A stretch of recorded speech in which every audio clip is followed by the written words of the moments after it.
Cuando estoy viendo con el doctor David Cubillos y estamos ahí en una lucha de, pero si tiene que ser la pareja o es uno lo más importante o cómo es ahí el cuento, pero ese es tema bueno para hablarlo, Sí, doctor. claro, como siempre hemos dicho, lo más importante es entender que nadie es tu felicidad y que Uno esa otra mismo. persona comparte un espacio con uno, pero no quiere decir que sea su felicidad ni que sea necesaria para ser feliz. Un momentico, que es que ese tema va a ir para otro programa, ni crea usted que se me va a adelantar, doctor, bienvenido al programa, que rico tenerlo hoy con nosotros. Bueno, muchas gracias. Un saludo para todas las personas que se montan al Jeepado todos los días.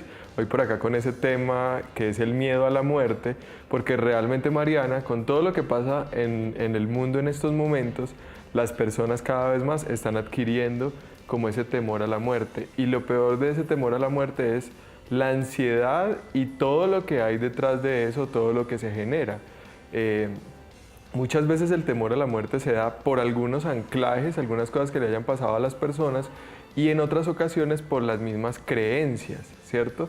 Y en eso de las creencias, pues tenemos que revisar mucho esas personas que tienen esas creencias, por ejemplo, de culpa. Es que si hago esto, entonces me voy a morir y voy a ser el pecador y voy a ir al infierno y no sé qué. Y otras personas que Que se la realmente pasan rezando toda la vida. se mantienen preguntando qué es lo que va a pasar después de la muerte, hacia dónde me voy a ir, no sé qué, ¿sí? Yo quiero que para poder como ejemplificar bien este tema de hoy, hablemos del caso de una paciente. No voy a decir el nombre de esa paciente, pero resulta que ella estuvo hospitalizada un tiempo por un problema gástrico que tenía, y ese problema la llevó a cuidados intensivos. Estando en cuidados intensivos, empezó a recibir algunos, según su percepción, algunos maltratos de algunos enfermeros, en fin, y ella pensó que la dejaban, como que la abandonaban y que estaba desolada en el Desahuciada hospital. ya. Exacto. Y ahí empezó a generar unas creencias irracionales que tenían que ver con un temor extremo o irracional hacia la muerte. Después de que ella salió de cuidados intensivos, fue dada de alta del hospital, salió, pero empezó a generar obsesiones con su salud. Entonces es una paciente que todo el mundo va, todo el tiempo va a las clínicas, todo el tiempo pide citas con especialistas diferentes, se hace exámenes y chequeos repetidamente. Para no Y volver a caer en cuidados intensivos. exacto, no, porque ella piensa todo el tiempo que está enferma, entonces le da un dolor de estómago y piensa que se va a morir por ese dolor de estómago, o le da una picada en el pecho y piensa que le va a dar un infarto. Incluso ha llegado a urgencias pensando que le va a dar un infarto, que son ataques de pánico por ese temor a la muerte. ¿Qué es lo que hay Miedo. detrás de todo eso? Hay un aprendizaje.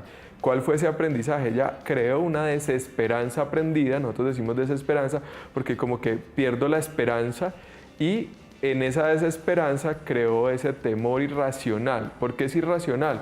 Porque es algo a lo que yo no tengo que generarle ansiedad. ¿Sí me hago entender? Está bien que todos tengamos temor a la muerte, o que todos digamos, no sabemos, no estamos preparados para el día que llegue la muerte a nuestra vida, o no estamos preparados incluso para que algún familiar se muera. Se muera. ¿Sí? No, es que no nos prepararon, doctor, pero yo le quiero preguntar, ¿por qué no nos prepararon para ello? Ustedes que son científicos, que han estudiado todo, que mantienen como tan pendiente como de la evolución, porque pues al estudiar el cuerpo humano, al estudiar la mente, tienen que estar como siempre en sintonía con ello. ¿Por qué nos prepararon tan diferentes, por ejemplo, otras culturas, que la muerte es algo tan natural, que es trascender, que es evolucionar, que se ponen felices, de hecho, porque la persona pasa a otra vida? Claro, en esas culturas eso es como una celebración. Una En nuestra celebración. cultura es algo, es lo más negativo que nos podría llegar a pasar.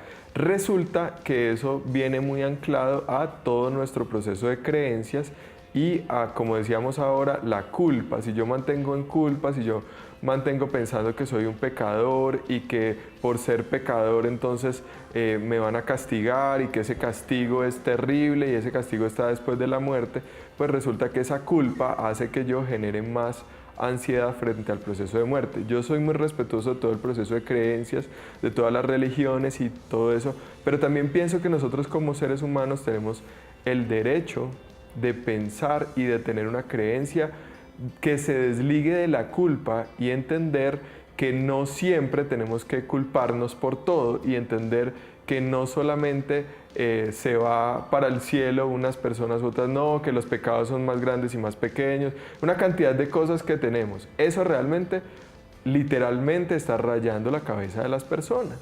¿Sí? Entonces, ¿qué hacer en ese momento? Porque aparte de todo, también cuando vemos que en un concierto, como lo que pasó en Las Vegas, Ajá. hay un loco que va y mata a miles de personas sin una razón.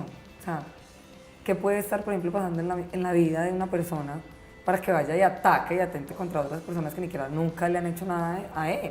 Además de que entonces empieza todo el mundo a cuestionarse, ¿será que salgo? ¿Será que voy a un concierto? ¿Será que voy a una parte? ¿Por qué? ¿Qué miedo? ¿Por qué donde haya otro loco? ¿Por qué?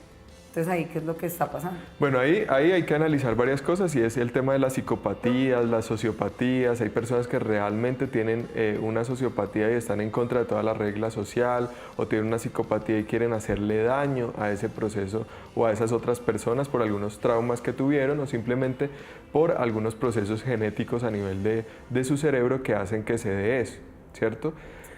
¿Qué pasa también? Por otro lado, hay algunas personas religiosas o fanáticos religiosos que generan eso porque creen que todo el mundo tiene que acabarse, o que ellos tienen que generar como una compensación o un equilibrio desde ese proceso de creencias, ¿sí? Nosotros vivimos en este mundo está lleno de riesgos, este mundo tiene muchas cosas, pero no podemos tener una creencia irracional que el mundo no tiene arreglo, o que el mundo es lo más negativo, o que yo no puedo vivir acá, o que yo no puedo ser feliz acá por todas esas cosas que pasan. Resulta que a pesar de todo eso que pasa, yo puedo vivir ese presente y ser feliz con todo ello. Porque el mundo no es totalmente negativo, es como yo lo percibo y como yo me lo pienso. Yo puedo estar en esa situación en el mundo, pero puedo llegar a pensar de una forma más equilibrada esa situación. Y el tema de la muerte es algo que todos tenemos que esperar. Yo no puedo generar una creencia irracional frente a la muerte, ni un temor irracional frente a la muerte, porque entonces no estaría tranquilo y tendría múltiples obsesiones como las de la paciente que decíamos ahora. Nos contaste de la salud, pero entonces, ¿cómo hacer para no pensar en la muerte? Está bien que se genere unas conductas de prevención, pero yo todo el tiempo no tengo que pensar en la muerte, ¿sí? Si se presentan unos pensamientos negativos que tienen que ver con la muerte, yo tengo que tener la capacidad de reconocer esos pensamientos negativos, ¿sí? Si ustedes ahí en su casa empiezan a reconocer que están pensando, que están muy angustiados, que todo el tiempo van a la cocina a mirar si la estufa está, si la llave del gas está apagada, si las cosas están bien, si se están haciendo chequeos constantemente, si generan esos anclajes de ansiedad, pues inmediatamente tienen que hacer algo que se llama reestructuración de esa creencia. ¿Cómo es la reestructuración de esa creencia? Yo empiezo a implantar en mi mente una creencia alternativa frente a ese proceso que tenía. Por decir algo, si le tengo temor a las enfermedades porque esa enfermedad me va a llevar a la muerte, pues yo empiezo a ponerle una creencia positiva o un pensamiento positivo encima de eso, como tapándolo hasta que mi mente logra equilibrar eso y se disminuye la reacción fisiológica, porque lo peor que pasa en este tema de temor y pánico es la reacción fisiológica. Realmente los pacientes empiezan a sentir en su cuerpo taquicardia, empiezan a sentir ahogamiento, empiezan a sentir que les puede dar un infarto, y ahí es donde se refuerza directamente el tema de la muerte. Para esa reacción fisiológica también tenemos que aprender a respirar, cómo estamos respirando. A veces hay pacientes que llegan y dicen, no, es que realmente me estaba hormigueando las piernas, las manos, me tuve que ir a la clínica porque estaba muy mal y sentía que mi cuerpo se estaba durmiendo. Y uno dice, ¿y cómo estaba respirando? Resulta que estaba hiperventilado. Hiperventilado es que aumentan la frecuencia respiratoria, respiran muy rápido. Cuando una persona está hiperventilado por un proceso de ansiedad, sirve mucho lo que vemos a veces en la televisión, que le pasan una bolsita de papel y empiezan a respirar en la bolsita de papel, o también ejercicios de respiración donde respiramos contando hasta 5. Yo siempre hago como un dibujito de un cuadrito, entonces cuento hasta 5, respiro, tomo el aire, cuento hasta 5 mientras lo sostengo, cuento hasta 5 mientras lo boto, vuelvo y cuento hasta 5, sostengo sin la respiración y vuelvo y empiezo. Eso ayuda a equilibrar ese proceso físico cuando se generan esos síntomas de ansiedad. Pues bueno, ahí ya nos quedó más que claro todo esto de la muerte, pues no de la muerte, sino que del hay miedo que, del miedo. a la muerte, que no podemos vivir todo el tiempo como prevenidos y que nos va a pasar algo, que a nuestros familiares o a nuestros hijos, porque también hay mamás que entonces enloquecen con los niños y no los dejan hacer nada porque les va a pisar un carro, en el bus se los van a robar, en la calle los van a atracar y los van a matar, entonces también empiezan un montón de cosas que realmente son muy connotativas también en un ambiente familiar, que uno ya no puede hacer nada porque la mamá le dio miedo a la muerte, o al papá, o bueno, al contrario. O que uno empieza con el novio que no peleo porque donde le pase algo a este, ¿yo qué voy a hacer? Doctor, de verdad, ¿cómo se saca uno eso de la cabeza? O sea, si le pasa es porque le tenía que pasar y listo.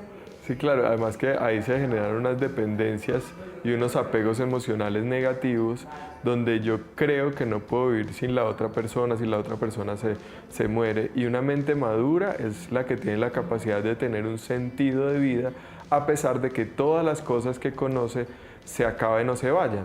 Hay un autor de la logoterapia que me gusta mucho que es Viktor Frankl, que él, a pesar de una condición muy difícil, de que perdió su familia, de que perdió su nombre, de que perdió todas sus cosas, su casa, todo lo que conocía, pudo lograr encontrar el sentido de la vida y él siempre habla del sentido de la vida de las personas. ¿Cuál es el sentido de tu vida para ese televidente? ¿Cuál es el sentido que tienes en esta vida? No solamente es externo, no es un hijo, no es una pareja, no es un trabajo, no es la plata. El sentido de la vida puede estar más allá de eso. Y yo puedo llegar a tener la posibilidad de perder todo y seguir viviendo y seguir teniendo ese sentido. No quiere decir que no me dé duro, yo tampoco les estoy diciendo que no les va a doler, que no lloren, que no van a vivir su duelo. Hay que vivirlo, es un proceso de realidad, pero hay que saber vivir antes de que pase. Doctor, regálame información ya para que la gente te pueda llamar y te pueda buscar. Bueno, recuerden que estamos en el edificio Medisalud frente a la Clínica del Café, en Armenia, o en Pereira en el edificio Trípoli, y el número para las citas es 321-712-6990. Ahí lo tienen, ya es lo que ustedes llaman. Busquen al doctor David Cubillos, él solito les va a contestar.